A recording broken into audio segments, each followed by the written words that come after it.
Hello, I'm Corey Yoder with Coriander Quilts, and I am a pattern designer and a fabric designer, and today I'm going to share one of my patterns that I'm especially happy with. When I design patterns, I always design new patterns to go with every new fabric collection, and when I design my patterns, I'm looking for ways to show off the fabric collection, and I tend to like quilts that read a bit more traditional, but maybe they have kind of a unique spin. And so with this quilt is Beholden 2. There is also a Beholden 1 that I'll talk about a little bit later, but this one is Beholden 2. And for this quilt, I wanted to design something that felt like a grandmother's flower garden, but didn't require any hand piecing, didn't require any templates, and was a quilt that you could piece using methods that you're familiar with using without any specialty equipment. I love that this quilt looks like you spend a lot of time. That's one of the tips that I tell people. If you can create a quilt that looks like you spend a lot of time on it, but maybe not as much as people realize, that's a bonus because you want it to look like you really spend a lot of time. And I think that this quilt does this. It does take a bit of piecing, but I'm going to show you exactly how easy it is to make this quilt, and it's going to look like you put a lot of time and effort into it. So for this quilt, you're going to need 2 layer cakes. I used a layer cake of my Sugarcreek prints and a layer cake of my woven prints, and I love the way that the two mix together within the quilt. You get a lot of texture and movement within the quilt, but you could easily choose 2 layer cakes of the same collection or mix and match with your favorite designer. So grab your layer cakes, and I'm going to show you exactly how to piece this. Okay, so we are back, and I have gone ahead and cut my pieces to make our Beholden 2 quilt block.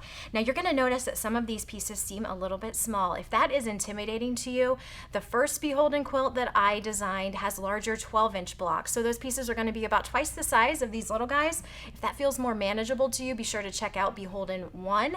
This is Beholden 2, and it has the cutest little blocks. They're going to finish at 6 inches for us once we have it pieced within the quilt. So we're going to be ending at 6.5.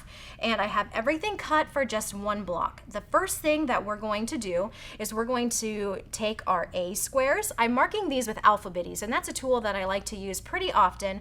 I have all of the cutting instructions within my patterns labeled by letter, so it makes it really easy. I just cut my pieces and I lay my alphabetty right on top of those squares, move everything over to my sewing station, and I have everything nice and tidy, and I can easily tell what pieces I'm working with.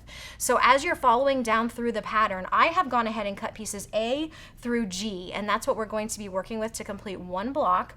So the first thing that we're going to do is we're going to take our A squares, and we are going to sew a D background rectangle to the top of that A square. And then once we have that sewn together, you'll find complete pressing instructions within the pattern. We are then going to sew our E rectangle onto the side. So I am going to take that over to the sewing machine and sew that portion together for you, and I'll be right back. All right, I have pieced together the first 4 units. They're not quite finished yet to complete our unit 1s, but I want to talk to you a little bit about what we're going to be doing next. So this is the beginning of unit 1. And what we're going to do next is we're going to add our F pieces to the corner of each unit 1. And for these, we're going to be doing stitch and flip corners. So what we're going to do is these are going to go right sides together, right on top of that little white border that you've just sewn. And we're going to sew from this corner to this corner right here. Now, you can do this a number of different ways. For me, I always have the Clearly Perfect Angle seam guide on my sewing machine. And what that allows me to do is sew those corner lines diagonally without ever having to mark any of the lines. And we have a video where you can see this seam guide in action so that you can see how easy it is to use and see if it's something that you might want to incorporate into your piecing. Now, if you prefer to draw your diagonal line, that works great. And there's also other tools that you can use to do this same thing. But what we're going to need to do is take each of these units. We are going to add our squares onto the corners, so corner to corner, and then I'm going to share another tip with you that I like to do before I trim out the bottom 2 layers. I'm back from the machine. I just sewed my F squares onto the corner of each of these beginning units. As you can see, my stitch line runs corner to corner. Now here's the way I like to do my stitch and flips. I will sew them on, and then I will press to set my seam, and then I like to go ahead and press them open, press them over before I ever trim anything out from the back. And this allows me to make sure that everything is nice and tidy along all of the edges before I go ahead and trim out those bottom 2 layers. It's just another way that you can ensure that you've sewn accurately and that everything has been pieced nice and tidy. If I were to before I press that open, just trim that excess fabric off. When I press this, I have no way of knowing if my square is still the same size. And you want, when you add on stitch and flip corners, you want your unit to be the same after you've added those corners on. So this allows me to check and see if everything is tidy. And if I'm happy with the way everything has been sewn, then I will go ahead and trim out those bottom 2 layers, which is what you can see that I've done here. So you're gonna need 4 of these units, and this is unit 1.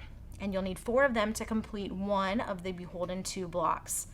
The next step, once you have completed those, is we're going to do some more stitch and flip corners. And for this, you're going to be using your bees. Now you're going to have 2 different prints for your bees. You're going to have 4 of one fabric and then 1 of another fabric. This is going to be your center fabric that you see here.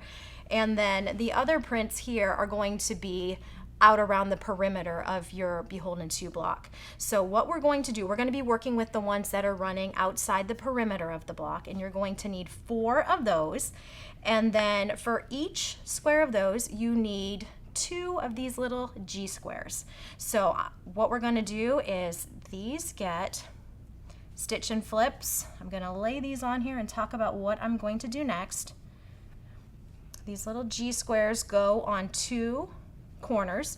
We're going to sew diagonally across both of those, and then we're going to press out and trim just like we did with unit 1. So I'll go ahead and get that done and be right back. I'm back from completing my unit 2s. That's these pieces that you see here in the center. So these are the unit 1 pieces, the unit 2 pieces, and I did my corners the exact same way that you saw me do the unit 1 stitch and flips. So we have 4 unit 2s, and the last piece that we need is unit 3 for this block. And for this, we're going to use our last B piece, and we're going to use 4 of the C pieces. It's constructed just the same way that unit 2 is, except we are going to be putting 4 of the C's, 1 on each corner. And that's going to be the unit that you're going to put in the center of this block. And once you have unit 3 completed, we are going to be ready to sew our block together. So I'm going to sew my diagonal lines around all 4 corners here for the center unit, and then we will sew those together. And we are back with our center block. This is unit 3. As you can see, we just added those stitch and flip corners on each corner. I pressed it out and I trimmed those, and now we are ready to assemble our block. So you just have the 3 units, unit 1, 2, and 3. These are the first ones that we made right here, and the second ones that we made here. And I'm just going to go ahead and lay this out so you can see how you put this together. So these are the unit 2s that I am laying out here, and then the unit 3, or excuse me, the unit 1s going in the corners. And you're going to see how this is going to start to take shape here. And it's going to make just the prettiest little grandmother's flower garden type block. I'm going to go ahead and sew this together for you guys, and I will come back. You can take another peek at the quilt block and then another peek at the finished quilt, because I think it's going to be one that you might want to try for yourself. And I'm back. I have my completed Beholden 2 quilt block. This block right now is 6.5 inches. It is going to finish at 6 inches within your quilt. And I know some of you are thinking this block is a little bit too teeny for me. I don't want to work with those little pieces. If that's you, make sure you check out my Beholden quilt pattern as well, because those blocks finish at 12 inches within the quilt, and they will be 12.5 inches before they're sewn into the quilt. So you have the opportunity to make the grandmother's flower garden type quilt. It looks like a grandmother's flower garden, but you aren't hand piecing anything. There's no paper piecing. There's no templates. It's just, as you saw, just straight piecing. So 2 options for you, Beholden or this little guy, Beholden 2.